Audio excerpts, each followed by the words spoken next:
Okay. అమ్మా కార్తీ గారు ఎంత అప్డేటెడ్గా కాలేజ్ విషయాల్ని కూడా మర్చిపోలేదంటే మామూలుగా లేదు. నాకు సాడ్ గా అనిపించింది. అసలు అందరూ ఫోన్ లోనే మాట్లాడుతున్నారు, ఫోన్ లోనే లవ్ చేస్తున్నారు, అన్ని ఫోన్ లోనే జరుగుతుంది. Perfect sir. Yes, next meme please.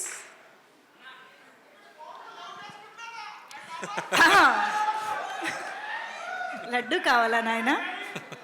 ఇంకో లడ్డు కావాలా నాయన? ఇప్పుడు లడ్డు గురించి మాట్లాడకూడదు, సెన్సిటివ్ టాపిక్, మనకు వద్దు అది. ఓకే, మోతీచూర్ లడ్డు తెప్పిస్తాం మేము మీకోసం. మోతీచూర్ లడ్డు సిచ్యువేషన్స్ కావాలి మాకు, అంతే. సిచ్యువేషన్ కావాలి, లడ్డు వద్దు, ఇప్పుడు వద్దు. సరే. అయ్యప్ప స్వామి దీక్ష చేసే వాళ్ళ మీద ఎంత ఇష్టారాజ్యంగా మాట్లాడతారు. ఇదే మీరు ఎవరన్నా సరే ఇస్లాం మీద మీరు గొంతు ఎత్తగలరా? ఎందుకంటే రోడ్ల మీదకి వచ్చి కొడతారని మీకు భయం, అందుకు మీరు మాట్లాడరు. హిందువులు అంటే మెత్తని మనుషులు కదా, తోటి హిందువు కదా, మీరు ఏదైనా మాట్లాడచ్చు. మీకు నమ్మకాలు లేకపోతే మీరు ఇంట్లో కూర్చోండమ్మా. మీకు నమ్మకాలు లేకపోతే ఇంట్లోంచి బయటికి రాకండి, మమ్మల్ని ఏం అనకండి. మేము ఎలా పూజా విధానం ఎలా చేస్తాం, అలాగే ముఖ్యంగా ఫిల్మ్ ఇండస్ట్రీ కూడా నేను తెలియజేస్తా ఉన్నా.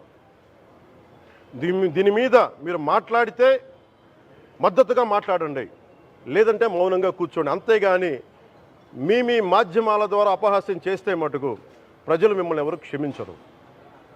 ఎందుకంటే చాలా డీప్ పెయిన్ ఇది. మీరు లడ్డు మీద జోక్లు వేస్తున్నారు. నేను ఒక సినిమా ఫంక్షన్లో కూడా చూశాను, laddu is a sensitive issue అని. Don't you ever say that. Don't you ever try day to say that, please. I respect you as actors, but when it comes to Sanatana Dharma, please, you have to think 100 times before you saying a word. One comment.